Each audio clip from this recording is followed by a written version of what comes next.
Hola, profe.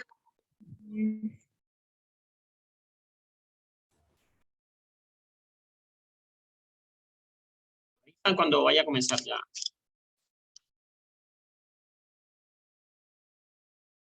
Muy buenas tardes.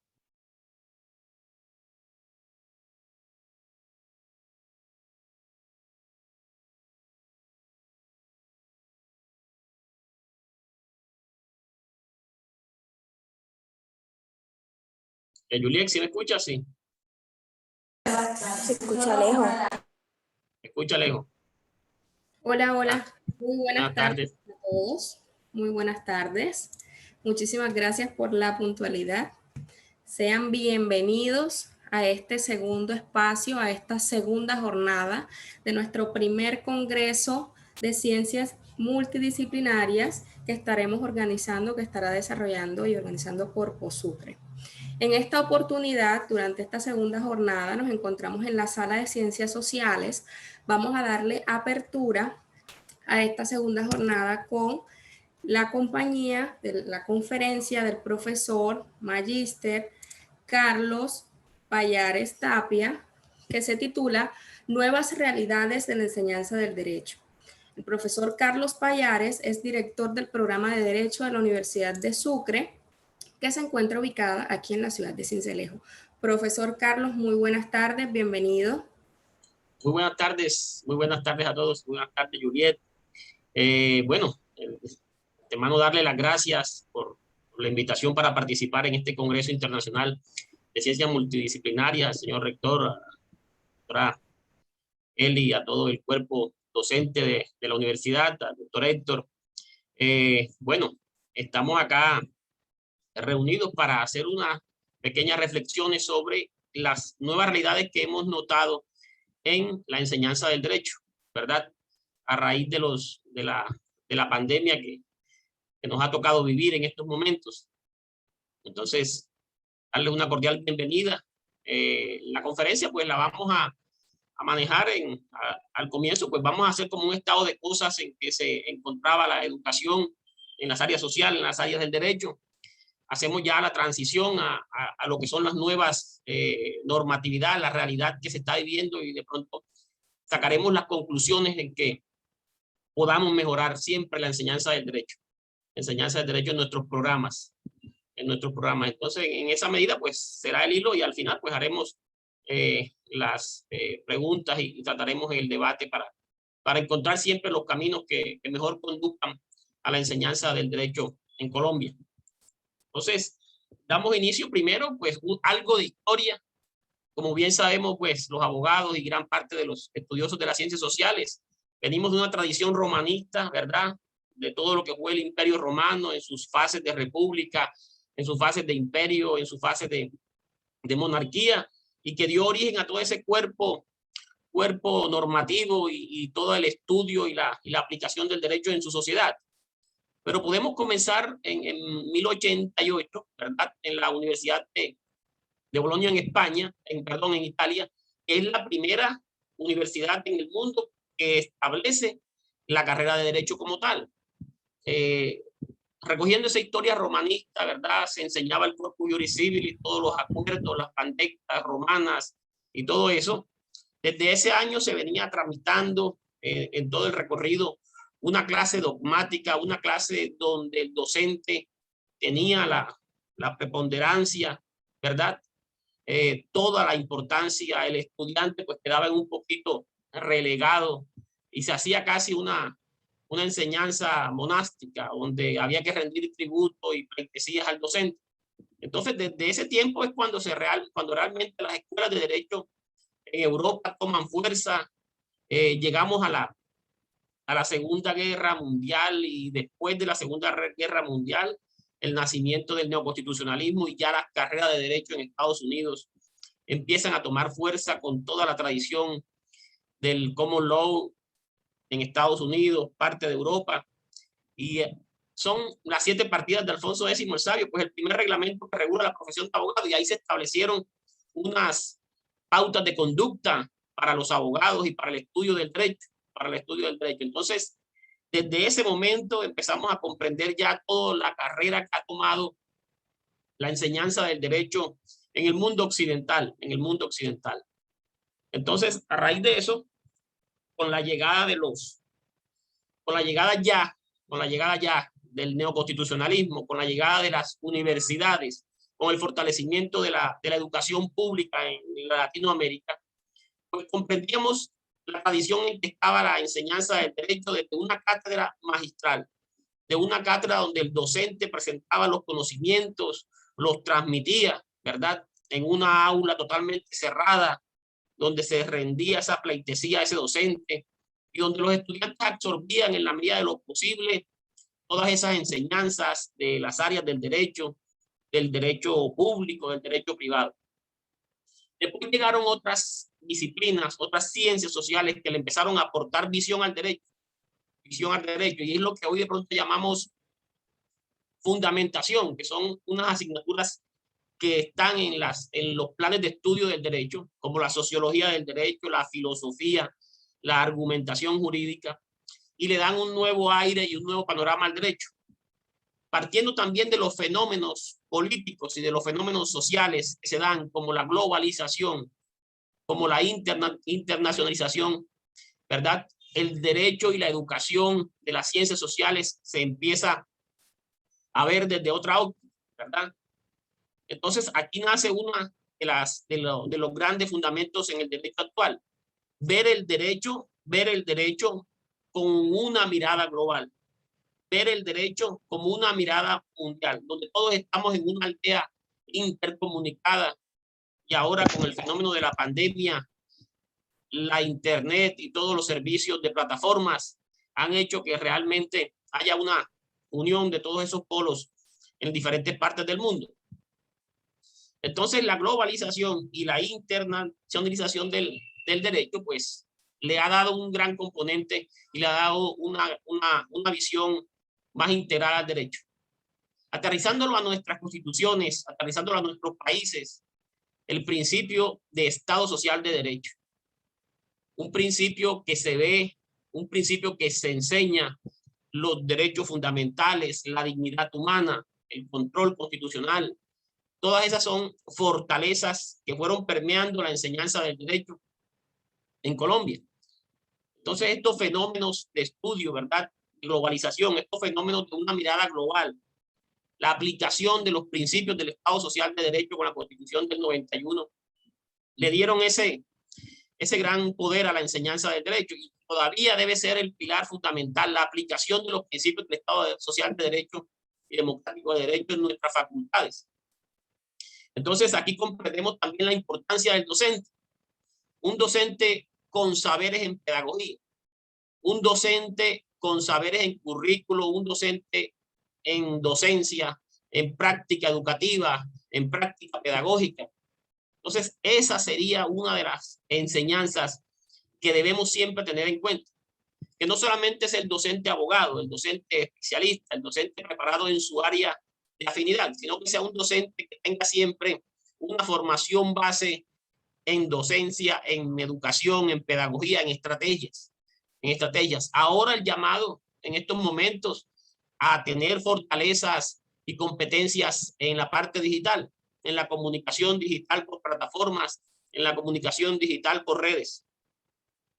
Entonces, esa sensación, complementar la enseñanza por medio de ambientes virtuales, la fuerza que ha tomado las redes sociales, la fuerza que ha tomado la inteligencia artificial, la fuerza que ha tomado la educación legal, el uso de nuevas metodologías, el uso de nuevas estrategias, el fortalecimiento de las plataformas educativas en nuestras universidades es de vital importancia.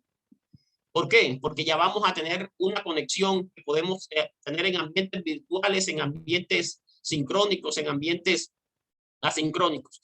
De todos modos, esto no quiere decir que va a haber un desplazamiento del contacto personal, del contacto físico con el docente, porque esa parte humana que debe siempre estar al servicio de la educación, no la podemos de pronto reemplazar a un 100% por el uso de una plataforma.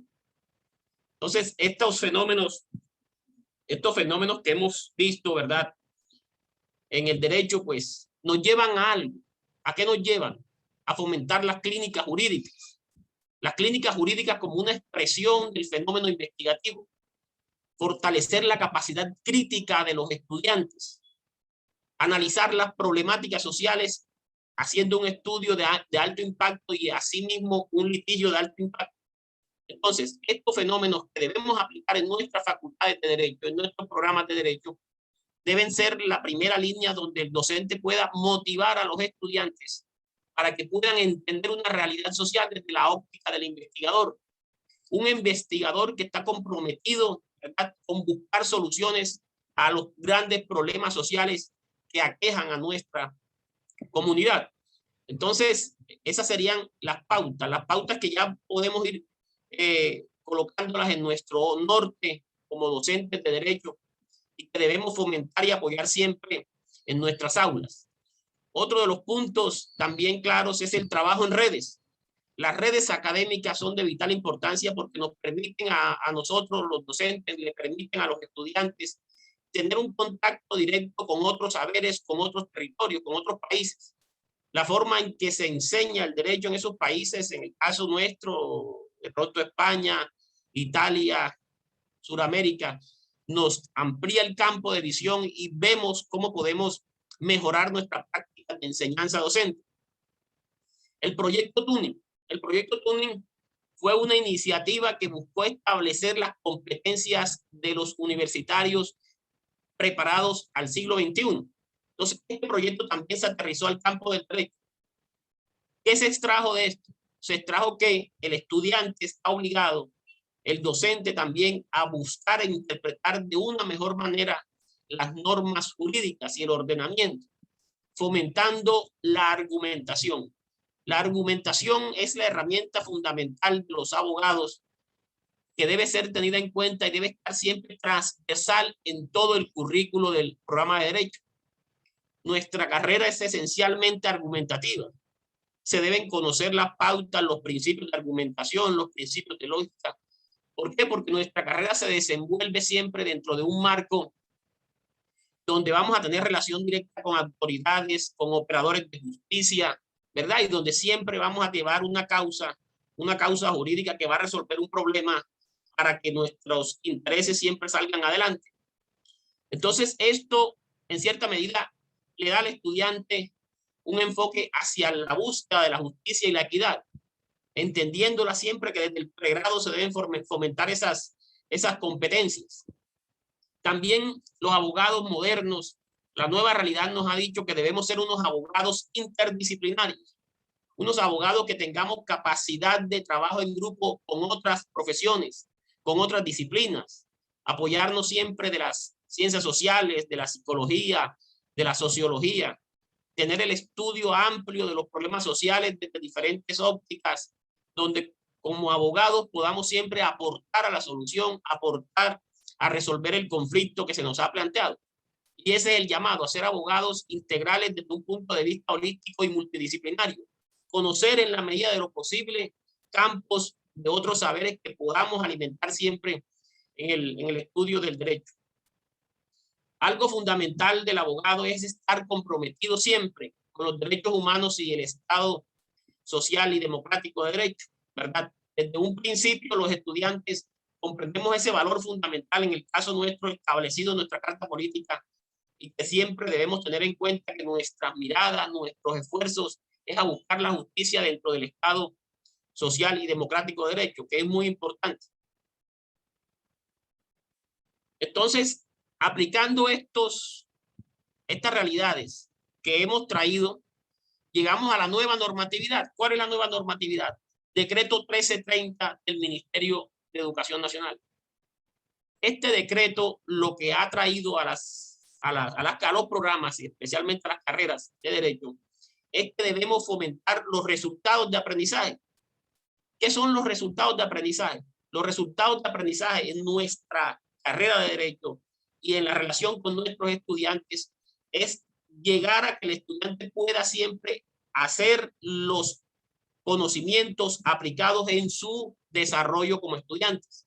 Lo que el estudiante sabrá, lo que el estudiante estará en capacidad de hacer, estará en capacidad de realizar. Entonces, esta nueva metodología planteada por la por el ministerio, lo que busca es fomentar esos resultados de aprendizaje como estrategia pedagógica, como estrategia curricular. Entonces son enunciados que nos indican, nos señalan lo que el estudiante comprende, lo que el estudiante sabe al final de su proceso de aprendizaje, en su pregrado y en su semestre. Fomentar siempre una cultura de investigación. La investigación debe ser eje transversal siempre en las carreras de derecho, con diferentes contextos y con asignaturas que busquen siempre el fortalecimiento de este componente investigativo. Siempre también buscando que el estudiante al final pueda aportar con conocimiento nuevo y un producto que se pueda entregar, se pueda publicar y que tenga todas las bases investigativas para ser estudiado y para ser comprendido en diferentes publicaciones. El desarrollo del pensamiento crítico. Debemos trabajar con nuestros estudiantes siempre aportándoles a que tengan una apreciación autónoma, una apreciación individual del fenómeno social, del fenómeno jurídico, que sean críticos ante la realidad que nos rodea, que podamos utilizar nuestra propia conciencia y nuestros propios conocimientos para poder explicar y buscar unas mejores soluciones a los problemas que se nos presentan. Otro punto fundamental también es fomentar las movilidades. Las movilidades que ahora en la pandemia fueron de gran importancia porque pudimos conectarnos con docentes de otras universidades, con estudiantes de otras universidades, del ámbito nacional, del ámbito internacional. Entonces, estas movilidades y estos conceptos y estos contactos que tenemos van siempre a aumentar la capacidad intelectual de nuestros estudiantes. La existencia de una cultura siempre de evaluación, de autoevaluación, ¿verdad? Es muy importante en el programa, en los programas de derecho actual. ¿Por qué? Porque con estas políticas de resultados de aprendizaje y la implementación de sus diferentes contextos como docencia, investigación y extensión, lo que van es a fortalecer y aumentar la calidad de los programas de derecho. Esas serían más o menos las conclusiones generales desde el punto de vista de la aplicación de los resultados de aprendizaje. Ya para concluir, los docentes, una formación en pedagogía, una formación en currículo, una formación en investigación, comprendiendo la normatividad, el 1330 y la resolución que da las pautas en los programas de derecho para la aplicación de esta nueva metodología de resultados de aprendizaje. Incentivar a los docentes, incentivar a los estudiantes, animarlos siempre a que escojan el camino de la investigación, que escojan el camino del estudio, el camino de generar nuevo conocimiento, que va a ser un factor fundamental en su formación profesional y en su formación académica. Fomentar la política de autoevaluación, crear abogados íntegros, abogados honestos y que puedan resolver los problemas siempre de la mano de la Constitución, de la mano de la ley. Entonces, la nueva enseñanza del derecho nos exige eso, nos exige ser unos abogados con una formación interdisciplinaria, una formación en segunda lengua, una formación en capacidades y competencias blandas como el liderazgo, ¿verdad? El manejo de currículos, el manejo de una segunda lengua. Esas serían las conclusiones de estas nuevas realidades, los programas de derecho y también otros programas de las ciencias sociales. Debemos siempre tener en cuenta para el fortalecimiento de la calidad de nuestros programas y la educación y formación de nuestros estudiantes. Entonces, no es más, dándole las gracias por la oportunidad de compartir estos conocimientos y estas referencias que se hacen sobre los procesos de aprendizaje en las nuevas realidades de los programas de derecho. Muchas gracias. Muchísimas gracias a usted, profesor Carlos. Estaba solicitando por ahí a través del chat que las personas que nos acompañan la tarde de hoy pues nos compartan preguntas, dudas o inquietudes en relación con la disertación de su conferencia.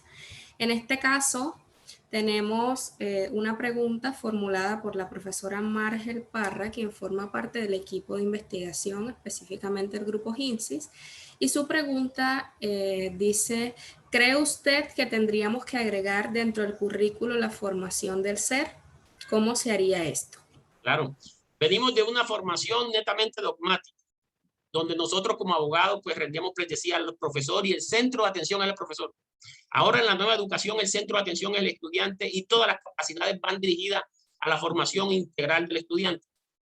Entonces dentro de esa de ese contexto, pues, las capacidades, las competencias que sean formuladas como competencias blandas, como liderazgo, como manejo de segunda lengua, ¿verdad? Las calidades que tienen el ser humano y en especial el abogado en la argumentación que tiene en sus procesos, en la argumentación que tiene en su vida profesional y laboral, pues lo que van a fortalecer siempre es el desempeño profesional del nuevo abogado. El abogado que se relaciona con las nuevas tecnologías, el abogado que entiende las redes, el abogado que entiende la inteligencia artificial, el abogado que ya litiga en alto impacto para solucionar problemas de gran calado en nuestra sociedad, ¿verdad? Serían los postulados para la nueva formación de los abogados y de las ciencias sociales también. Perfecto, profe. Nuevamente, muchísimas gracias por su participación. Por aquí el profesor Hernando Alberto García dice, excelente intervención, doctor Carlos. Sin embargo, es importante anotar que la producción intelectual también hace parte de las competencias escritas exigidas en los resultados desde la academia hacia la vida. Claro, muy importante, exacto. Y eso es lo que queremos todos, llegar a la fase más alta de nuestra carrera como docentes y de nuestra carrera como abogados. Escribir, producir, dejar siempre un legado de nuevo conocimiento a las futuras generaciones. Muy bien, nuevamente muchísimas gracias, profesor, por su tiempo, por compartirnos esta interesante conferencia y por haber hecho parte de nuestro primer Congreso Internacional de Ciencias Multidisciplinarias. Gracias a la universidad, gracias a todas las universidades aliadas, a todo el personal que estuvo detrás de la gestión del Congreso, a los docentes. Siempre hemos estado relacionados y siempre vamos a seguir en la senda de mejorar nuestra enseñanza en los programas de Derecho y en las Ciencias Sociales. Muchas gracias a todos. Ok, profesor. Hay una mano levantada, qué pena, hay una mano levantada de Kendi Madero, puede ser que quiera hacer una pregunta, no lo sé. Buenas tardes, tengan todos los presentes. Bueno, más que una pregunta, quería agradecer al profesor, escuché unas cosas muy acertadas. Soy enfermera y realmente el profesor decía algo y es que tenemos que trabajar mucho la interdisciplinariedad. Debemos trabajar en conjunto porque así cada quien trabajando como desde su casa, muy probablemente no vamos a tener un impacto tan significativo si trabajáramos todos unidos. Y una de las grandes herramientas es la investigación, poder trabajar bajo este concepto, bajo esta convicción y en conjunto, pues obviamente va a generar muchísimo más impacto en nuestras sociedades. Muchas gracias. Sí. Sí, muy importante. El trabajo interdisciplinario en las ciencias sociales es importante. Dentro del mundo del derecho, pues, aplicamos justicia, aplicamos normas, pero también necesitamos el apoyo de otras profesiones que nos den luces como la sociología, la antropología, los psicólogos, todas las ciencias sociales que aportan la economía, para que podamos siempre tener una correcta aplicación de justicia y podamos plantear los problemas jurídicos de una forma integral siempre. Perfecto, muy bien. Muchísimas gracias a Kendi Madero por su participación. Bueno, vamos en este momento a darle paso a nuestra segunda ponencia, pero no sin antes recordarles que a través del chat estoy pasando en este momento nuestro link de asistencia. Les agradezco a todos los estudiantes, personal externo y docentes que nos acompañan, que por favor diligencien el link de asistencia a esta segunda jornada. Bueno. Muy bien. Continuamos entonces con la segunda ponencia de la tarde de hoy, titulada La comunicación, herramienta fundamental para una atención humanizada en unidades de cuidado intensivo en tiempos de COVID-19. Esta ponencia se encuentra a cargo de Kendi Madero, Verónica Castro y Álvaro Quintana. Muy buenas tardes para los ponentes. En esta tarde quiero que por favor me comenten quién o quiénes van a hacer la disertación para ser los coanfitriones y que puedan compartir su presentación. Buenas tardes. Voy a compartir la ponencia a mi persona, Kendi Madero Zambrano. Ok. Ha sido Pasada entonces como coanfitriona, me comunicas por favor si ya puedes compartir tus diapositivas. Sí, ¿ya la pueden observar? Sí, perfectamente. Bueno, le damos una cordial bienvenida a nuestro primer Congreso Internacional de Ciencias Multidisciplinarias. Y bueno, el tiempo está justo y el auditorio para ti cuando quieras empezar. Bueno, muchas gracias. Cordial saludo tengan todos los presentes. Agradecer primeramente a la Corporación Universitaria Antonio José de Sucre por permitirnos este espacio en el primer encuentro internacional de ciencias multidisciplinarias con la ponencia titulada La comunicación, herramienta fundamental para una atención humanizada en unidades de cuidados intensivos en tiempos de COVID.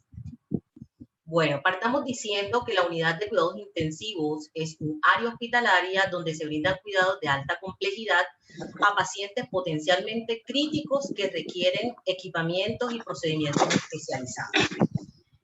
Algunos autores la definen como un lugar frío, con poca luz solar y ruidoso. Otros estiman que es un espacio atemorizante y desagradable. Todo este contexto a causa pues, de las condiciones que generalmente se caracterizan las unidades de cuidados intensivos. En este sentido, el aislamiento que tiene un paciente cuando ingresa a la unidad de cuidados intensivos y que se pierde el vínculo con la familia en ciertas instancias, la alta dependencia del paciente por los profesionales de la salud en tanto al desempeño de sus actividades básicas como bañarse, vestirse, comer.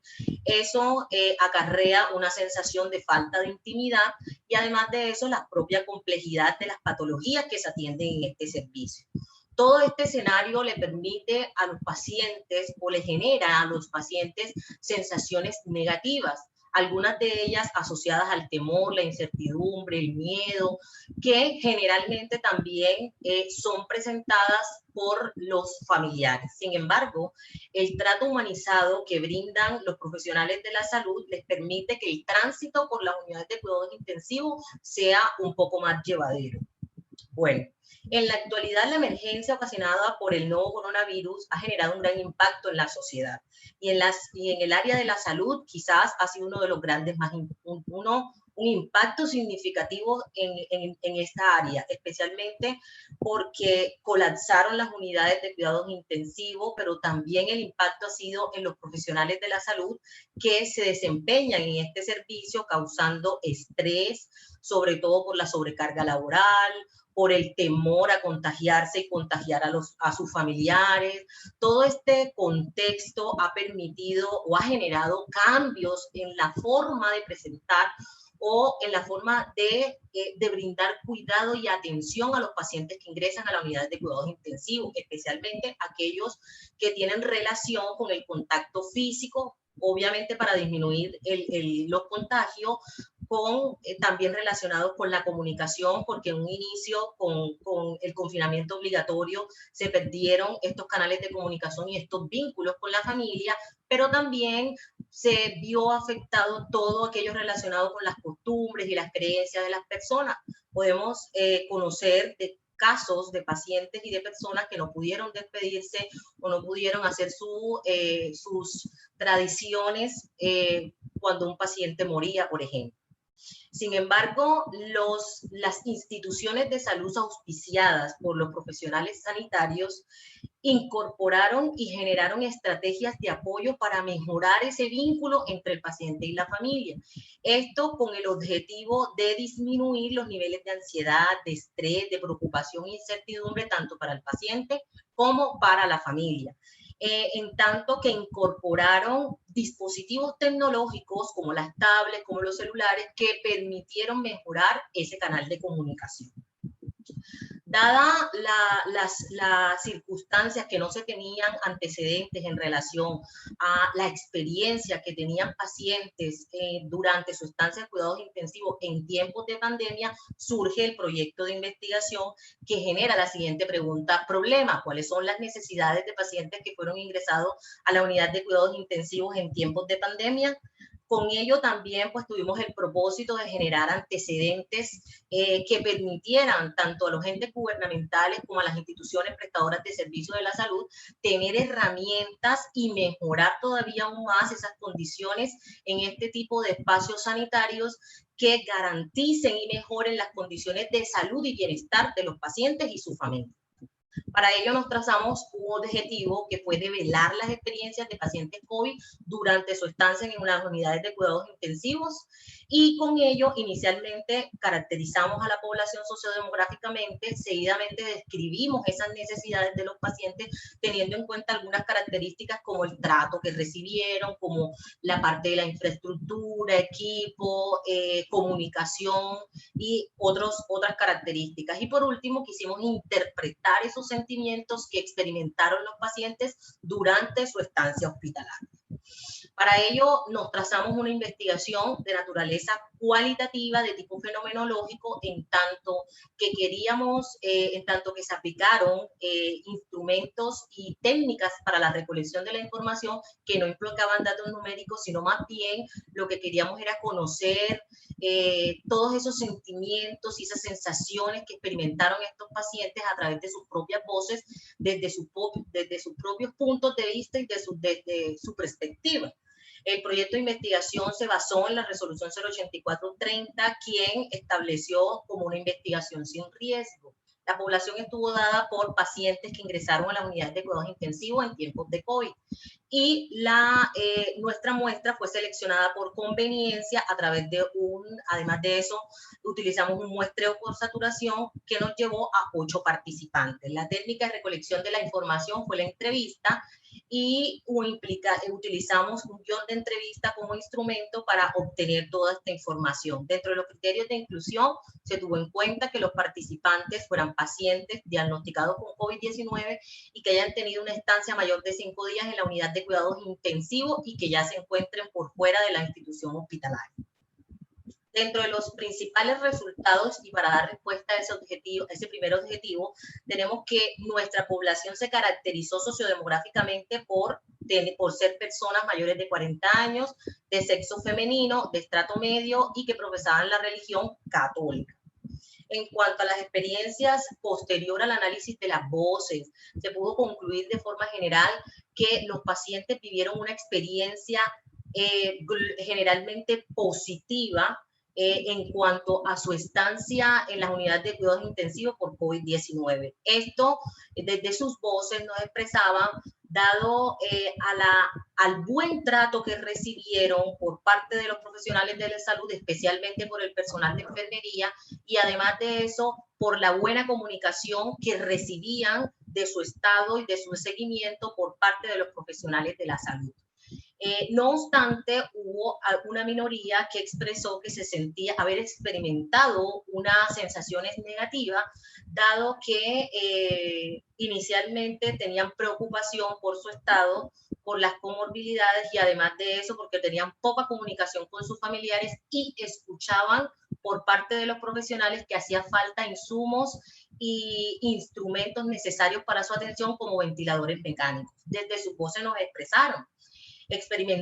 Tuvieron una experiencia positiva. Abro comillas, uno de los participantes nos dijo, nos estaban atendiendo bien, a cada rato iban a preguntarnos qué necesitábamos, respondían nuestras preguntas.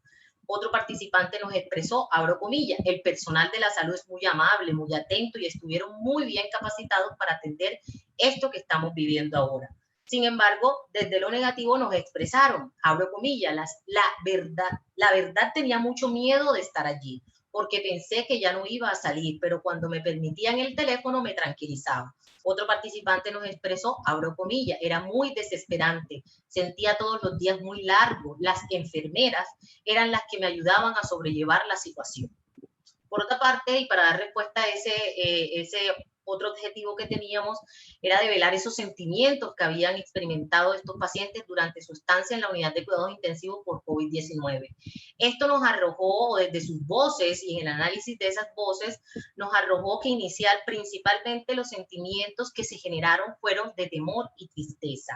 Esto principalmente por la disminución o la poca comunicación que se tenía con la familia y también por las comorbilidades que otros pacientes tenían, y eso les causaba algo de temor. Desde sus voces nos expresaron sentimientos de temor, puesto en un principio sí sentí miedo, abro comillas, porque no sabía la forma en la que me iban a tratar o cómo me iba a ir. Otro participante nos expresó, abro comillas, bueno, aquí es donde uno encuentra diferentes sentimientos, desde el temor por salir positivo, incertidumbre por el día a día, alegría por no empeorar y pues felicidad cuando uno sale de UCI.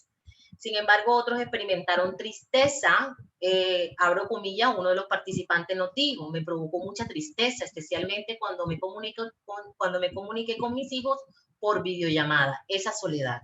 Y otro nos expresó, abro comillas, bueno, pues la verdad me sentía muy triste por el aislamiento de no ver a mi familia.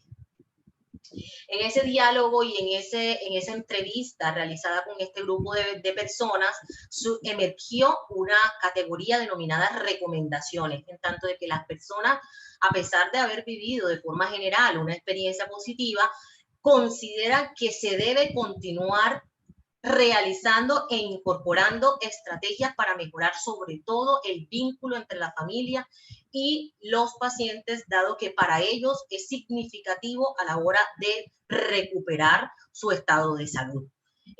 Otra de las recomendaciones estuvo muy enmarcada en el cuidado humanizado que se debe prestar por parte de los profesionales de la salud, especialmente la parte médica. En cuanto a sus voces nos expresaron recomendaciones en cuanto al trato humanizado. Uno de ellos nos expresó que el personal sea más humano. Habían veces que ni se presentaban. Eso inspira confianza. Otro nos expresó en cuanto a la parte infraestructural y de equipos, dado que responsabilizan principalmente a la ausencia de equipos y de materiales, y que se vio mucho más el impacto de la pandemia en esta ausencia por la falta de compromiso de los entes gubernamentales en las instituciones prestadoras de servicios de salud, y por tanto asumen que esto es fundamental a la hora de prestar una atención y enfrentar este tipo de pandemias. Desde sus voces nos expresan, abro comillas, bueno, yo sí le quería decir a las autoridades que tomaran cartas en el asunto. Yo solo escuchaba que decían que los respiradores no funcionaban, solo servía uno, incluso no tenían espacio. Por otra parte, se tuvo muy en cuenta el tema de la comunicación. Para ellos, como anteriormente se lo había comentado, la comunicación fue fundamental. Y aumentar esos canales de comunicación y aumentar ese contacto con la familia, porque en esta investigación se realizó cuando estábamos en confinamiento total. Para ellos fue muy angustiante no poder tener comunicación más fructífera o más continua con sus familiares. Desde sus voces nos expresaron, abro comillas, le debe de permitir el teléfono a uno por más tiempo, porque hay un solo teléfono que siempre está ocupado. Abro comillas, otro participante nos dijo, las enfermeras muy amables siempre me informaban mi estado de salud, los medicamentos. Bueno, todo este escenario nos permitió identificar que efectivamente existió una sobrecarga en este grupo poblacional y en este tránsito por la unidad de cuidados intensivos, aparte de lo que ya se venía la convicción que se tenía de las unidades de cuidados intensivos. Esto a su vez nos permitió confrontarlo con otras investigaciones que por su parte fueron similares y difirieron también de nuestra investigación. Por ejemplo, en nuestra investigación fue de carácter positivo principalmente, datos que fueron similares a Bautista y colaboradores, quien experimentaron o en su investigación experimentaron unas sensaciones de connotación positiva, sobre todo por el trato que recibieron de los profesionales de la salud, que fue humano, empático, efectivo y además de eso con mucho afecto. Sin embargo, esto difirió con Leiva, quien menciona que en ese contexto sus participantes experimentaron una experiencia negativa, principalmente a causa del estrés que le produjo estar en esa estancia hospitalaria. En cuanto a los sentimientos, nuestros participantes experimentaron principalmente tristeza y temor. Datos similares se encontraron con Leiva, quien sus participantes experimentaron también ansiedad y miedo, sobre todo por la poca información que le brindaban de su salud y también por el poco vínculo, el poco contacto que se tenía con la familia.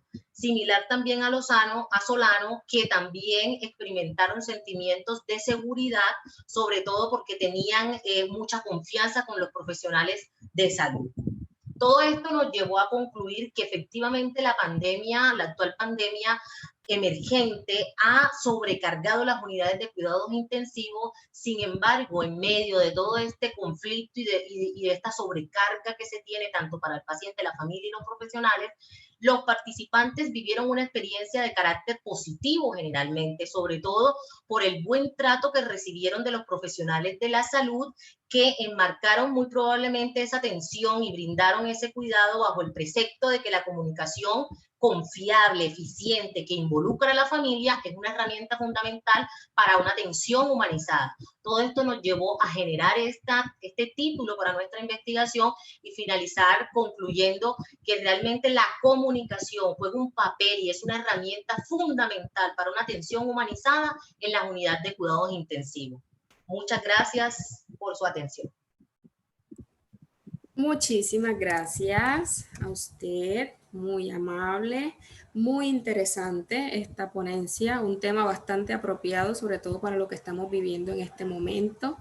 Y bueno, gracias por haber aceptado la invitación a participar en nuestro primer Congreso de Ciencias Multidisciplinarias. Por aquí tenemos una preguntita que nos formula la docente Andrea Lorduy. Dice, excelente trabajo, felicitaciones. Y luego de eso, ¿qué estrategias específicas se utilizaron en la investigación? Es decir, las relacionadas con la atención diferenciada a los pacientes COVID.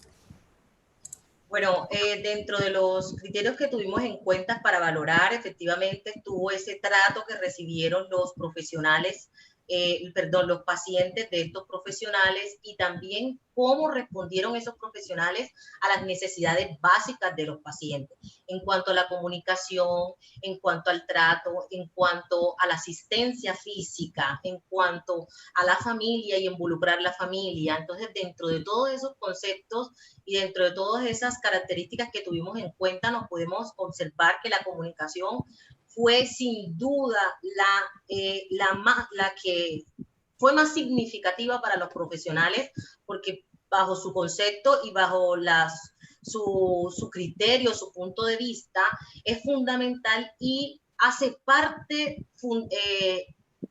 primaria para la recuperación de los pacientes.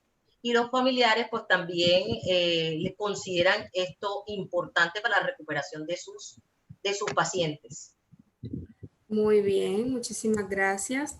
Por allí vi también la manito levantada de la profesora Gira Meléndez. Profe Gira, tiene usted la palabra. Buenas tardes, profe Yuli. Buenas tardes para todos. Excelente propuesta de investigación.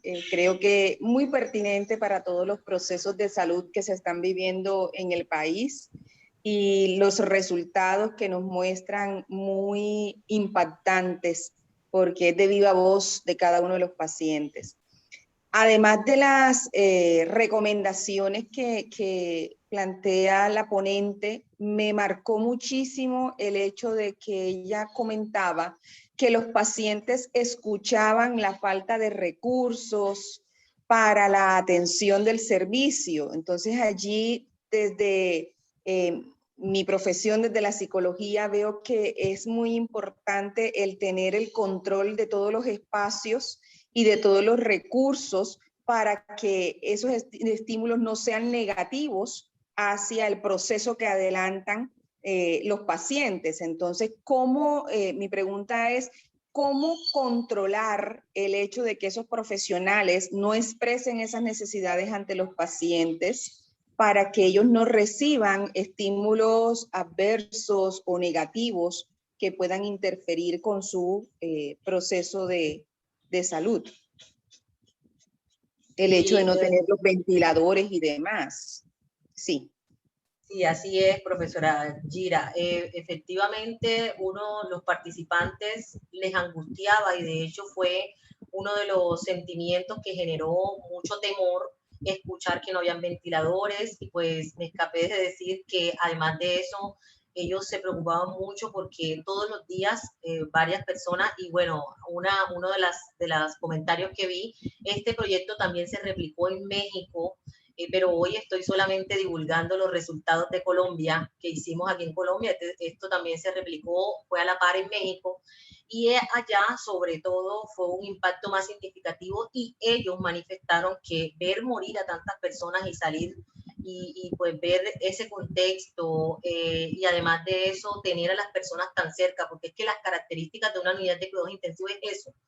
Ahí los pacientes están prácticamente muy del lado del otro y esa intimidad se pierde y ellos escuchan todo y es muy difícil de pronto también desde el punto de vista porque este trabajo se hizo justo a mediados del 2020, entonces era cuando estaba en la pandemia muy penetrada y que los profesionales muy probablemente se les escapaba de decir esto y que como es un lugar muy cerrado donde escuchan todo, esto les angustiaba. Efectivamente, este tipo de proyectos también permiten que estos profesionales escuchen cómo impacta esto que ellos escuchan, que no hay ventiladores o que de pronto de repente no hay algo, porque esto los va a angustiar y obviamente también le va a generar una preocupación en su salud mental que muy probablemente también va a impactar en la recuperación de su estado. Muy bien, muchísimas gracias. Tenemos por aquí por el chat comentarios como excelente tema, muy buen trabajo, muy sensible la información y la necesidad de los pacientes sobre el apoyo social percibido y el contacto con la familia. Y además de eso se sugiere que este proyecto debería ser replicable en muchos lugares.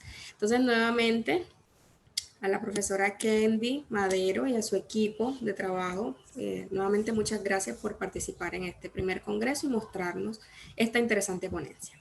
Muchas gracias a ustedes por el espacio. Okay. Bueno, seguimos en este momento con nuestra tercera ponencia de la tarde de hoy, titulada Impacto de la gestión de la comunicación en la satisfacción de estudiantes de Corpo Sucre en pandemia. Esta investigación o esta ponencia se encuentra a cargo de Andrea Lorduy Díaz, Mary Montenegro Castillo y Yesenia Neira Luna. Por favor, me confirma quién de las tres. Ya estoy viendo a la profe Mary ahí en pantalla. Muy buenas tardes. Hola, hola, buenas tardes a todos. Bueno, voy a estar a cargo de hacer esta ponencia. Listo, entonces ya te doy los permisos de coanfitrión para que puedas presentar. Claro que sí. Perfecto. Muy buenas tardes, profe Mary. Nuevamente bienvenida. Y bueno, tenemos el auditorio dispuesto para escucharte. Bueno, un placer para mí estar aquí, darle la bienvenida a este montón de gente. Una de las cosas más bonitas que nos trae la pandemia, justamente lo que nos hablaba ahorita la profe Kendi, hablándonos de los tiempos de pandemia, y hay que también tomar las cosas positivas, ¿verdad? La comunicación es una de ellas, y ella lo dijo muy claramente, y es el poder acercarnos con tantas personas. Aquí hay más o menos 76, quitándome del número ese que está aquí, 77, y cada vez creciendo en una misma pantalla. Seguramente en un salón de clases no tuviera yo esta cantidad de estudiantes. Es una de las cosas más bonitas que nos ha traído. Justamente de eso vamos a hablar en el día de hoy, en esta ponencia que vengo a socializarles, denominada Impacto de la gestión de la comunicación en la satisfacción de estudiantes en la Corporación Universitaria Antonio José Sucre. Básicamente porque creemos, Andrea Lorduy, quien es docente del programa de comunicación social en esta institución, mi persona también docente de esta institución, y Yesenia Neira, quien fue estudiante, es egresada y actualmente coordina el área de comunicaciones en la institución. Creemos profundamente que la comunicación es transversal a todas las áreas del conocimiento, y básicamente si no hay comunicación, se pierde un poco la gestión que se pueda realizar en las diferentes áreas del saber. Entonces, hemos querido indagar cómo impacta esa comunicación en la satisfacción de los estudiantes, especialmente en estos tiempos difíciles de pandemia.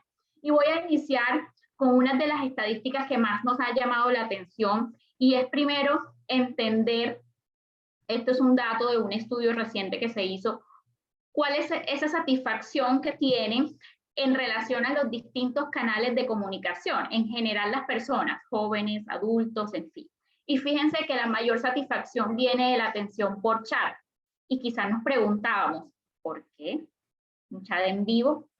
Porque es la atención más inmediata. Finalmente yo en un chat puedo tener a 1000 personas atendiéndolas, viéndome. Hay el contacto mucho más directo que otros medios de comunicación que por supuesto en pandemia lo hacen mucho más impersonal. Entonces fíjense cómo toma aquí relevancia los chat en vivo, los correos electrónicos, apps de contacto, ¿bien? Las social media o todo este tema de redes sociales. Y además, una estadística que también, digamos, nos despertó la inquietud es cómo está Colombia frente a esos resultados de bienestar subjetivo, entendiendo que bienestar subjetivo es la intención o la aceptación que yo tengo de felicidad.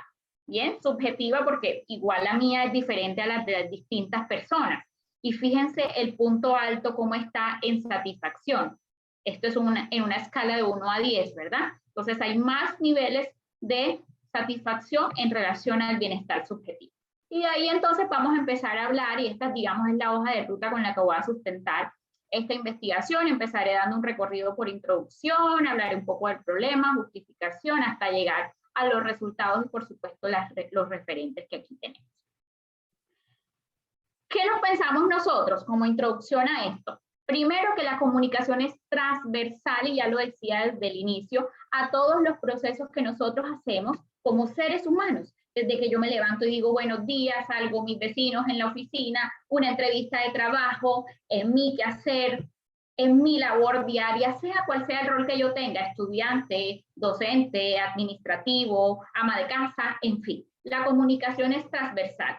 Y hemos enfocado esto en las instituciones de educación superior por la característica que tienen, ¿no? La complejidad de ese estudiante que entra, se va a mitad de semestre, nuevamente regresa, el egresado que ya no está, pero sigue siendo parte, el docente que viene por una hora cátedra, el administrativo que está por 11, 12 meses, un año indefinido. Es decir, tiene una característica muy bonita, además que la hace muy especial, y hemos querido determinar cómo es esto, ¿verdad? Entonces, a investigar también cómo están conformadas estas oficinas de comunicación y qué nos dicen los autores, cómo debe estar una oficina de comunicación conformada para una institución de educación superior y cómo esto incide en la satisfacción, entendiendo bien que yo puedo estar de manera individual muy feliz en mi trabajo, pero de manera grupal se puede tener otra sensación en la labor. Entonces es muy importante entender esa diferenciación de cómo yo me siento individualmente a cómo se da ese clima dentro de una oficina de trabajo, y en este caso, como estamos hablando en las instituciones de educación superior con los estudiantes, cómo incide esa comunicación ahí. Entonces empezamos a hablar de un primer, digamos, haciendo toda esta descripción, un primer concepto, comunicación interna.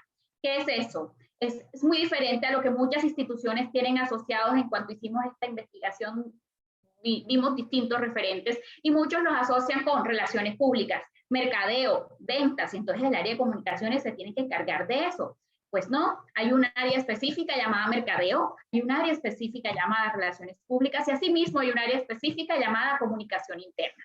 Bien, ¿y qué se encarga del comunicador organizacional o un comunicador interno en la organización? Pues gestionar todas esas variables que me ayudan a que haya una buena apropiación de todo lo que son los objetivos y todo la planeación estratégica de una organización, es decir, visión, valores y demás. Digamos, toda esa administración, liderazgo, trabajo en equipo es lo que me hace que yo realmente me sienta satisfecha dentro de una organización. ¿Qué se busca también entonces? Mirar para ver si esta universidad estaba fortaleciendo esa transmisión de información basado en los canales de comunicación, en el flujo de comunicación que sale, cómo se da de manera vertical, horizontal, transversal, y además si esto estaba enfocado a los objetivos organizacionales, y de ahí entonces sale la pregunta, problema, si realmente la comunicación incidía en la satisfacción de los estudiantes, si eso se estaba midiendo en esta institución y qué tanto impacto había tenido en tiempos de pandemia. ¿Será que eso sí? Entonces, al momento de llegar a justificar, empezamos haciéndonos la primera pregunta, y es ¿por qué es importante esta investigación? Básicamente porque la comunicación es la que permite al ser humano estar informado. Tiene 3 objetivos, ¿no? Entretener, educar e informar. Entonces, y siendo la complejidad y siendo este lugar donde nosotros decidimos hacer esta investigación, entendiendo la complejidad, era muy importante identificar qué tanto incidía la comunicación en su papel de educar, informar y entretener en la satisfacción de los estudiantes. ¿Para qué? para poder ayudar a la toma de decisiones de esa y otras organizaciones, porque finalmente como recomendación ya vamos a ver que es muy replicable la buena gestión de la comunicación para tener estos beneficios, ¿bien? Y luego mirar cuál es la pertinencia, qué tan pertinente es esta investigación, y pues por supuesto al entender que la comunicación interna y la adecuada gestión y unos medios adecuados teniendo en cuenta el contexto, que en este caso es una institución de educación superior, me va a dar buenos resultados porque una adecuada comunicación me va a ayudar a la consecución de los logros institucionales y a las metas corporativas, entonces allí se vuelve pertinente esta investigación. Realizamos una investigación, una revisión de los distintos referentes que hay, personas que han investigado, distintos autores, y digamos, hicimos un recorrido general. Aquí pueden ver distintos países por donde hicimos el recorrido, voy a citar algunos, en especial es Sánchez 2017, y ahí vemos la bandera nuestra, ¿verdad? Entonces, ¿por qué? Porque fue una investigación que se hizo en nuestra ciudad. En nuestra ciudad se hizo una investigación con las 3 universidades, identificando cómo se estaba llevando o se estaban administrando las comunicaciones, y ahí es donde vimos que muchas veces la comunicación está asociada con relaciones públicas y con mercadeo. Igual está hecho en la Universidad del Norte en 2015. Bien, que ahí se empieza a poner en alerta, el comunicador no solamente sale a vender, aunque es un campo, tenemos muchos además, bien, pero es un campo de la comunicación. Y hay que saber mucho diferenciarlo. Para eso también hay programas de mercadeo y programas de relaciones públicas. En este caso estamos hablando propiamente dicho de la comunicación. Y entonces nos vamos al marco conceptual y empezamos a hablar de Shannon y Weber, quien empieza a hablarnos de un modelo lineal de comunicación, lo que ya conocemos todos tradicionalmente como comunicación, y de allí entonces me va empezando a hablar Andrade de que de esa comunicación que nosotros conocemos empezamos a hablar de la comunicación interna y cómo yo a través de un solo medio de comunicación puedo llegar a infinidad de personas con todo este cambio que se ha dado y que ha explotado mucho más en tiempos de pandemia, ¿no? Entonces, fíjense cómo ya empiezo yo a administrar desde una persona, administrar todo un modelo de comunicación dentro de una organización. También me habla García 2017 que es importante que siempre hayan procesos de retroalimentación, canales que me ayuden a que la comunicación organizacional me permita la retroalimentación con el otro. En este caso, nosotros tenemos una universidad y unos estudiantes, que es de lo que estamos hablando. Y López en el 2011 me habla de los flujos de comunicación. Claro, me dice que debe haber una comunicación descendente, una comunicación ascendente, es decir, una que me dé instrucciones, otra en la que yo pueda retroalimentar, una comunicación entre pares u horizontal en la que yo pueda hablar pues con mis compañeros de estudio, pero también entre maestros y también entre administrativos, es decir, que hayan distintos flujos que me permitan realmente cumplir con la funcionalidad de la comunicación. Entonces empezamos a hacer este tipo de investigación cualitativo en el que se realizaron distintas revisiones, entrevistas, conversaciones con las personas involucradas, con un enfoque descriptivo. La población fue la Institución de Educación Superior, Corporación Universitaria Antonio José de Sucre, ubicada en la ciudad de Sincelejo, y pues recogimos información a través de encuestas, hicimos un inventario de los medios de comunicación de esa institución y entrevistas. Logrando como resultado, para el primer objetivo, que fue caracterizar las oficinas de comunicación, tuvimos en cuenta 3 autores. Marquina me dijo a mí, y nos dice a todos, en una oficina de comunicaciones, quien debe estar a cargo es un profesional en el área, es decir, un comunicador social, en este caso organizacional. Luego Sancho me dice a mí, deben existir diferentes canales a través de los cuales ese comunicador pueda gestionar la comunicación. Y Martín me dice, debe haber un organigrama para que esté organizado, es decir, debe haber un grupo de personas que tengan las diferentes habilidades para que pueda gestionar todos los campos en los cuales se desarrolla la comunicación. Basado en eso, entonces nosotras dijimos, ¿y cómo está esta institución? Entonces, el área de comunicaciones de la Corporación Universitaria Antonio José de Sucre depende de una Vicerrectoría de Desarrollo Institucional. El área se llama Coordinación de Promoción y Mercadeo y la persona es experta y está preparada en esta área, es administrador de empresas. Y en ese momento estaba a cargo de una monitora que es Yesenia Neira, que era estudiante de comunicación social en esa institución, último semestre, ya obtuvo su título, es decir, ya está a cargo de una persona comunicadora social, tal como me lo dice a mí, los autores que debe estar a cargo de una persona encargada, que sea profesional en el área. Nos vamos entonces al segundo objetivo, que era caracterizar los medios de comunicación, a ver si eso estaba de acuerdo con lo que me decían a mí los autores, que debe tener una universidad en cuanto a comunicación. Entonces vemos distintos autores aquí. Ruiz Sandoval, por ejemplo, me dice cartas, me dice que debe haber revistas, medios multimedia, incluso canales o programas de televisión, página web, por supuesto, reuniones. Lázaro también concuerda con el tema de página web, televisión, calendario de eventos. Miranda me dice, ya empieza a hablar como de trabajo en equipo, todo el tema de redes sociales, y empieza también Onieva a decirme, es que las redes sociales son muy importantes. Y de ahí en adelante me dice Zapata, si ven como los años los hemos puesto en orden cronológico, me dice, al final necesitamos todo, ¿verdad? Página web, teléfono, redes sociales, vallas, anuncios publicitarios y algún programa que sea o algún medio audiovisual. Entonces, ¿nosotros qué hicimos? Caracterizamos esos medios a ver si realmente esta universidad los tenía. Y cuenta, fíjense usted, con página web, con una periodicidad permanente. Cuando se requiera, ahí está disponible. Redes sociales, periodicidad diaria, correo electrónico es diario, la línea telefónica siempre con alguien. Ahí a la respuesta tiene un PBX, cartelera, boletín institucional, memorandos, WhatsApp, una persona solo a cargo de WhatsApp. Hay un grupo de WhatsApp interno para los colaboradores, cartas, mailing para campañas y anuncios, mensajes de texto también en cualquier momento cuando se requería, asisten a ferias, hacen visitas. Y eso nos hace decir nosotros, bueno, en la caracterización que hicimos de estos autores, ¿cuáles de ellos me dijeron que eran los medios más relevantes y con cuáles de ellos contaba la institución? Pues de los medios relevantes cuentan con la mayoría. Y me voy al tercer objetivo. ¿Será que entonces el que esté a cargo un comunicador social y que tenga los medios que los autores me están diciendo, con la periodicidad que ellos me están diciendo, influye o incide en la satisfacción? Aquí tenemos los resultados comparativos de los últimos 3 periodos, donde periodo tras periodo ha ido aumentando la satisfacción de 70.5 a 73.3, al último periodo 77.2. En atención oportuna, ojo, primera, facilidad de contacto de 72 a 75, de 75 a 77.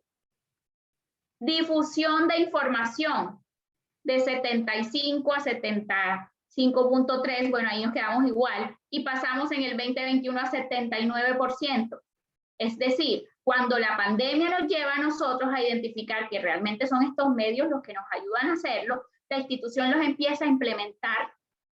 ¿Y qué resultado tenemos? Una satisfacción maravillosa en la cual nosotros, recuerdo un poco lo que dije al principio, empezamos con unos autores que me hablan de estas comunicaciones lineales que se me convierten en comunicaciones organizacionales, que hay diferentes autores que me dicen que hay que diferenciar el rol entre relaciones públicas, mercadeo, porque existe una persona que se encarga de gestionar para que haya una buena satisfacción, clima, ambiente dentro de la organización, y ese es el comunicador organizacional, y que además esa persona necesita un equipo, necesita unos canales, y nos vamos a ir desarrollando el primer y el segundo objetivo para terminar en este, para lograr estos resultados.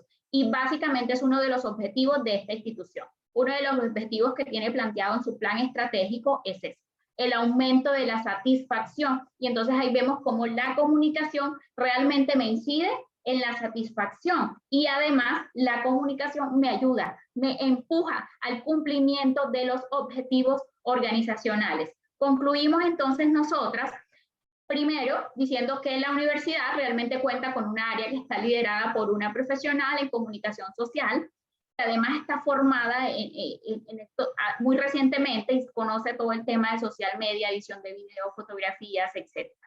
Existen 3 canales principales de comunicación considerados por los autores indispensables al momento de comunicarse con estudiantes, en especial en tiempos de pandemia. Nos referimos a redes sociales, página web, correo electrónico.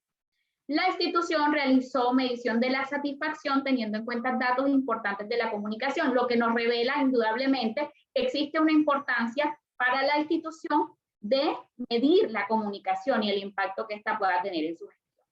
Y finalmente la satisfacción que pasó general de la institución pasó de un 77 a un 80%. Es decir, que hay una adecuada gestión teniendo en cuenta, por supuesto, todo lo que es la comunicación. Tuvimos en cuenta diferentes autores para poderlo realizar y concluimos nosotras con esta bonita frase que nos hemos planteado aquí para finalizar esta ponencia. La comunicación es transversal a todo. No en vano nos llaman seres sociales y depende de su buena gestión la satisfacción de quienes nos ven, nos escuchan o nos hablan. Ojo con eso. Les agradezco a todos por su atención. Si tienen alguna pregunta, ya por aquí nos está diciendo la profesora Juliet que la pueden dejar. Y bueno, no, aquí estamos nosotras, por aquí creo que están todas conectadas para servirle. Yo solo estoy en representación de estas dos maravillosas mujeres además. Bueno, profesora Mary, y bueno, a todo el equipo investigador que hoy nos comparte esta ponencia, muchísimas gracias por su participación en nuestro primer Congreso de Investigación Internacional en Ciencias Multidisciplinarias. Por aquí el profesor Hernando García nos comparte: hola Mary, excelente investigación sobre procesos metacomunicativos. Sin embargo, es importante anotar que la satisfacción del cliente se debe a la comunicación asertiva recibida. ¿Cierto? Entonces, sí, bueno. Claro que sí. Por supuesto, ponerse en el lugar del otro. Ahí está la clave, profesor Hernando. Perfecto. Bueno, y todos por acá están dando las gracias. Dicen excelente interacción, muy interesante, muchas gracias, excelente, muy buena investigación. Entonces, nuevamente, muchísimas gracias a nuestro equipo de esta oportunidad por su participación. Claro que sí. Bueno, muchas gracias a ustedes y feliz resto de jornada. Igualmente, muchas gracias.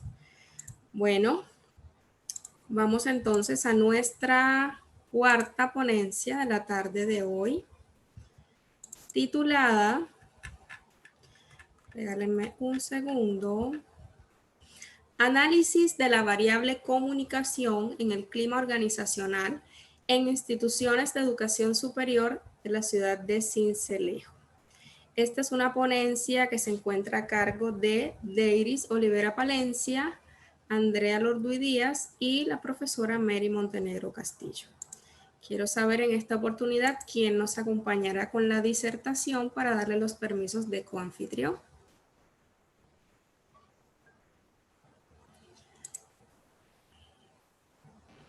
Hola, profe, yo. Buenas tardes. Hola, muy buenas tardes. Deiris, ¿cómo estás? Bien, gracias. Vamos a insertar un momentito aquí la cámara, si alcanzan a ver porque tengo problemitas con la cámara. Vamos a intentar. Sí. Bueno, te acabo de dar los permisos, entonces ya puedes compartirnos tu presentación. Deme un segundito. Bienvenida. Gracias. Bueno, puedes empezar. Bueno, gracias. Ya voy a compartir mi presentación esta tarde. Quisiera saber si allí la alcanzan. Un momentico, regálenme un segundo para...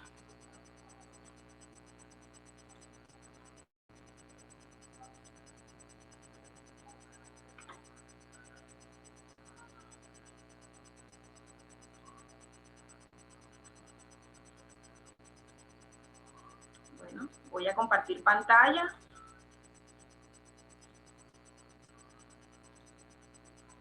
Yo creo que allí sí ya se alcanzan a ver, ¿verdad? Sí. Sí, alcanzamos a ver, estás en la segunda diapositiva. Sí, ya voy a pasar a la primera. Colocar en modo presentación.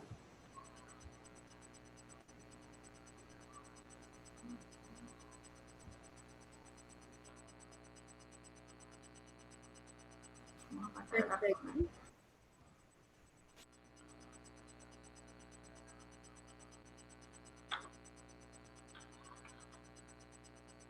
Listo. Bueno, ahora sí, buenas tardes para todos las personas que se encuentran aquí conectadas.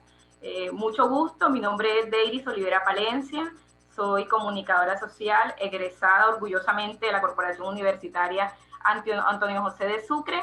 La ponencia que voy a hablarles un poco está a cargo pues, de un trabajo por el cual opté para ser comunicador social en el año 2019 con un acompañamiento principalmente de estas dos grandes mujeres como lo son la profe Andrea Lorduy y la profe Mary Montenegro, ambas docentes del programa de comunicación social, quienes fueron mis tutoras y me acompañaron en todo este proceso.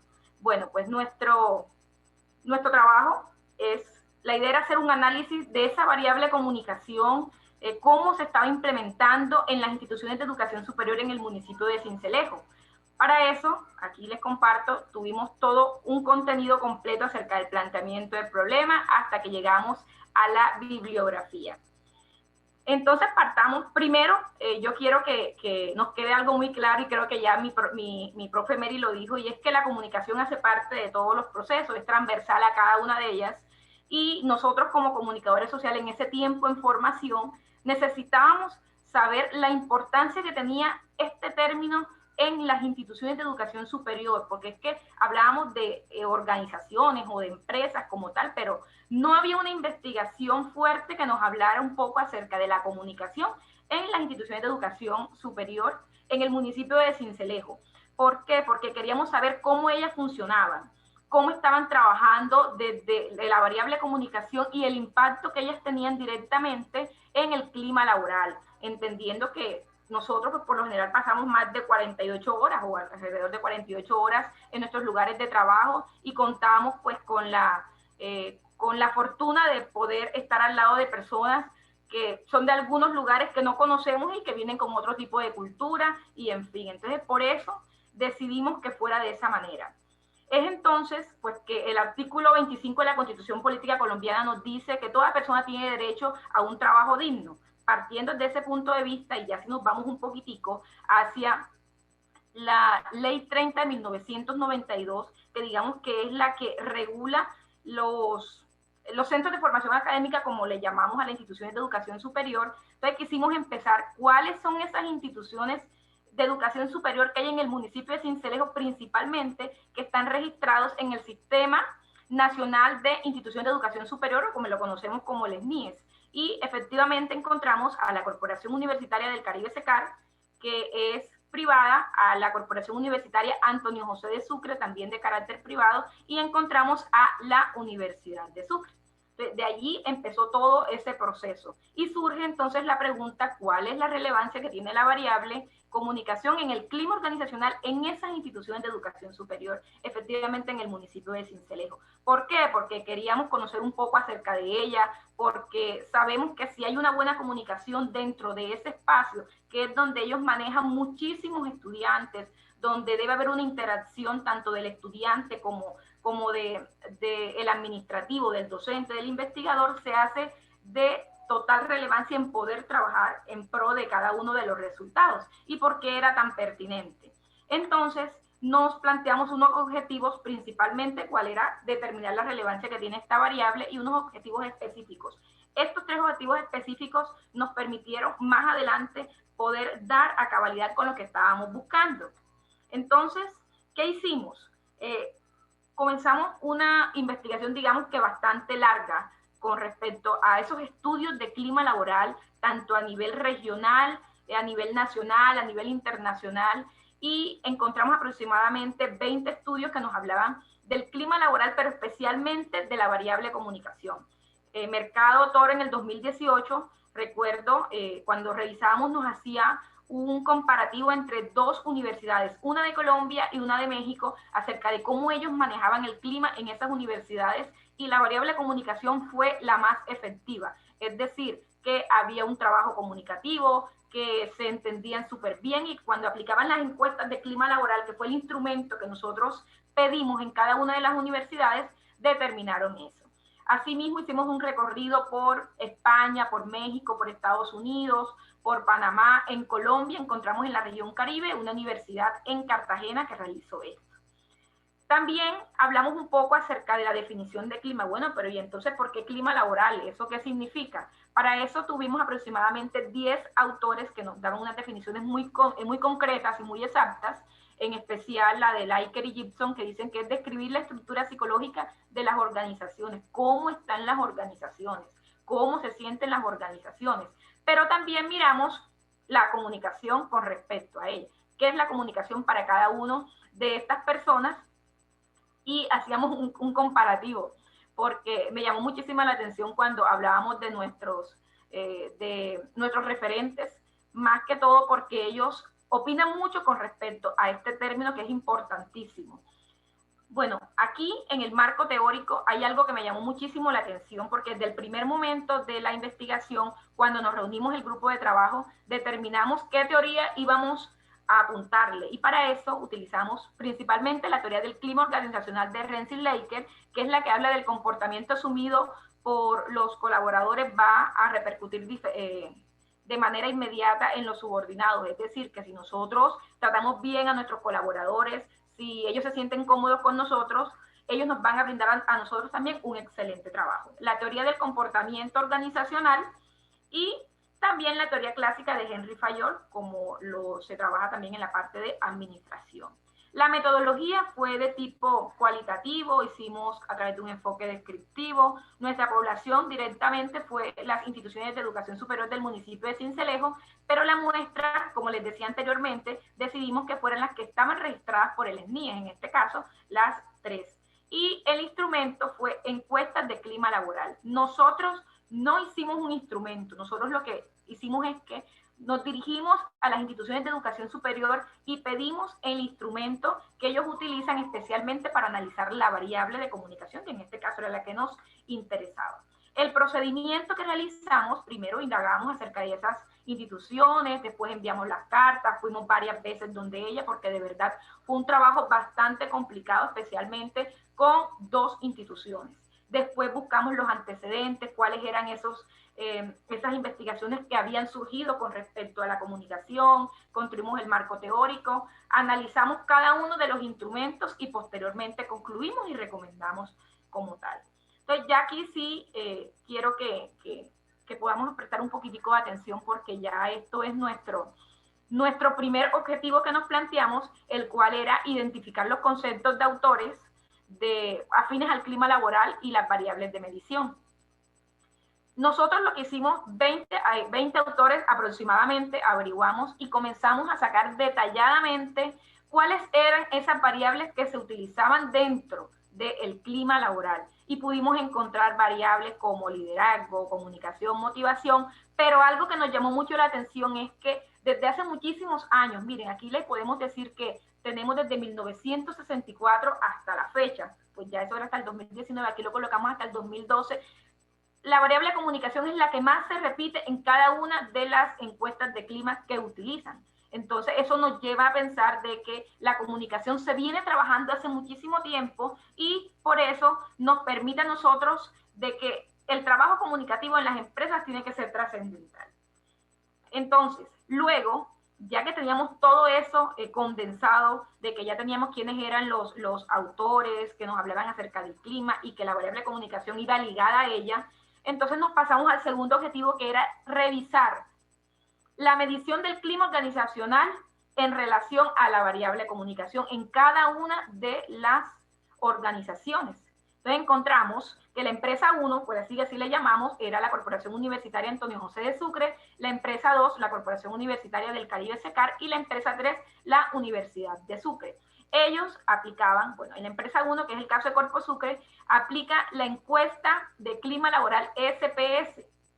¿Y qué mide esa encuesta? El componente de flujo comunicativo entre empleados, básicamente. En la empresa número 2, ya ella aplica una encuesta diferente, que es la encuesta ICCO, y que mide el grado de convivencia y la convivencia comunicativa entre los empleados. ¿Qué podemos mirar aquí? Que la empresa número 1, a pesar de que utiliza la encuesta CLSPC, utiliza en la variable de comunicación 10 ítems, que es lo que nos permite mirar. Mientras que la empresa 2, que maneja la encuesta ICCO, son 12. Les voy a mostrar un poco, más o menos, estos son los ítems de medición y cada una de las empresas que escogimos, pero podemos notar que la empresa 3 no aplica absolutamente nada. Y allí nos preguntamos, y entonces, ¿cómo ellos miden la comunicación? ¿Cómo ellos interactúan con su equipo de trabajo? Para eso, hay que tener algo muy claro, y es que la comunicación interna se da de diferentes formas. Descendente, que va de que desciende, que es desde los altos mandos hasta los empleados, ascendente, de abajo hacia arriba, desde los empleados hasta los altos mandos, y horizontal cuando todos estamos completamente utilizando el mismo tipo de comunicación. Por eso les decía, nos preocupamos en ese momento cómo se mide entonces la empresa 3. Ya, cuando ya tenemos todo eso, comenzamos entonces al objetivo número 3, que era comparar los resultados de las mediciones de clima organizacional.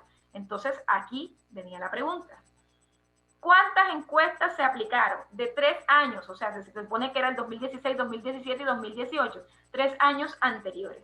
Encontramos que en Corpo Sucre, la encuesta de clima la realizaron en el 2016 y en el 2017, pero no la aplican en el 2018. Sin embargo, fuimos hasta la Corporación Universitaria del Caribe SECAR y nos encontramos con la gran sorpresa de que no se aplica ni en el 2016 ni en el 2017, pero se aplica en el 2018. Entonces miren de ahí cómo vamos, digamos que ahí encontramos algo como algo como para poder pensar qué pasó. Cuando vamos a los resultados, entonces encontramos que en el 2017 la empresa número 1 tiene un 53% evalúa la comunicación, el 49% en el 2017, pero como les decía, en el 2018 no había absolutamente nada. Pasamos a SECAR, y SECAR, como no evaluaba la variable comunicación o las encuestas, en el 2018 tiene un 89%, lo que nos indica que manejan una muy buena comunicación, o sea, está por encima del 50%. En ese tiempo, las personas que se encuestaron, según el resultado que nos suministraron, fueron de 320 personas, solo entrevistaron a 95, lo que les dio a ellos el 89%. ¿A qué llegamos allí? En que, primero, si nos vamos a la empresa 1, que es Corpo Sucre, si nosotros no hacemos como comunicadores sociales, o si no nos dedicamos a poder realizar este tipo de espacios, de poder, tanto en talento humano o como en el área de comunicaciones, se rompe la continuidad. Es por eso que ahí a veces nos preguntamos por qué nuestros colaboradores se fueron, por qué nuestros colaboradores dejaron de estar en la institución, o por qué hubo un despido masivo. Debió haber algún tipo de problema en la comunicación. Entonces, se rompió la continuidad. En el 2017 determinamos, después del resultado, que la variable no es medida de manera independiente, sino que la variable comunicación iba medida con la variable motivación y liderazgo en algunos casos. Y en ese tiempo, en el 2019, no estaba construido un manual de comunicaciones, que digamos que para nosotros como comunicadores es nuestra mano derecha o nuestra Biblia en las organizaciones. Luego pasamos a la Corporación Universitaria del Caribe SECAR. Encontramos unos resultados favorables en el 2018, pero nos preguntamos, no hay registro de los años anteriores. ¿Qué pasó en los años anteriores? Aunque ellos contaban con una oficina de comunicaciones desde hace muchísimos años. Y en ese tiempo tampoco estaba construido el manual de comunicaciones. Y en la empresa número 3, como les decía, no aplican ninguna encuesta de clima laboral. Según los altos mandos, porque nos pudimos acercar donde ellos, y la respuesta que nos dan es que ellos manejan la comunicación directamente desde la emisora universitaria, pero no hay, digamos que un direccionamiento como tal desde de un área de comunicación o de un área de talento humano o de promoción y mercadeo que pueda guiar esto. Que nosotros, pues, ¿qué más pudimos concluir? Que se debía crear un instrumento donde se midieran las dimensiones del clima basadas en la teoría de Rensselaer.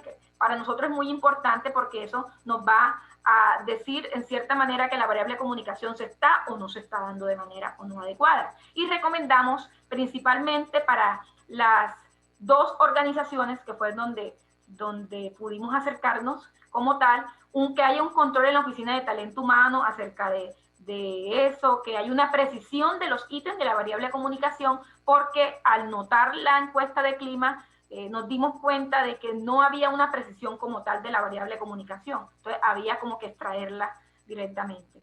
que haya una profundidad más en la interpretación de los resultados. ¿Por qué? Porque es que así como la variable de comunicación existe, la variable de liderazgo, la variable de comunicación, se debe interpretar, o sea, la organización como tal debe hacer una interpretación más profunda acerca de ellas.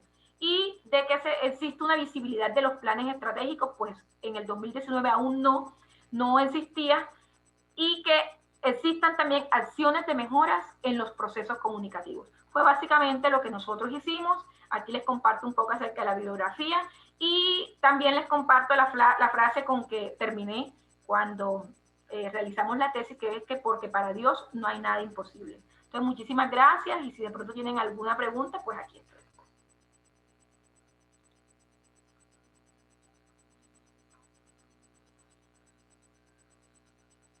No le escucho, profe Juliet. Ok, muchísimas gracias a nuestra ponente, Deiris Olivera, y a todo el equipo investigador que está detrás de este ejercicio, a la profesora Andrea y a la profesora Mary Montenegro. Bueno, dejé por allí, por el chat, pues para que los asistentes dejaran las inquietudes en relación con la ponencia. Sin embargo, pues no recibimos preguntas. Entonces, te agradezco, Deiris, a ti y a tu equipo. Por aquí la profe Mary nos está escribiendo que excelente, por socializar y participar en este congreso y bueno, mostrarnos los resultados que tuvo esta investigación que llevaron a cabo. Muchísimas gracias. Gracias a usted, profe. Bueno, listo. Entonces, con esta cuarta ponencia, recapitulemos, tuvimos una primera ponencia central a cargo del magíster Carlos Iván Payares Tapia y 3 ponencias, ¿sí? Una relacionada con cuidado, unidades de cuidado crítico en relación con las UCI, ahorita en tiempos de pandemia, y 2 ponencias relacionadas con la variable comunicación, que estuvieron a cargo de Mary Montenegro y Deiris Olivera, en este caso que pertenecen al equipo de comunicación de la universidad. Con estas ponencias damos por terminada esta segunda jornada académica en la Sala de Ciencias Sociales, no sin antes agradecerle a todos que se conectaron, a todos los estudiantes, a todos los docentes y personal externo y administrativo que nos acompañaron en la tarde de hoy. Les recuerdo que este evento se estará llevando a cabo hasta el día sábado 23 de octubre y cerraremos con un foro académico en donde tendremos una disertación de diferentes invitados nacionales e internacionales. Les voy a enviar a través del chat también nuevamente el link de conexión para que nos acompañen. Están todos cordialmente invitados a que nos acompañen el día de mañana y el día sábado nuevamente tendremos otras ponencias nacionales e internacionales muy interesantes desde diferentes áreas del conocimiento en las ciencias sociales. Les mando a todos un muy fuerte abrazo, muchísimas gracias por haberse conectado y bueno, deseo que Dios los bendiga en gran manera. Chao, chao.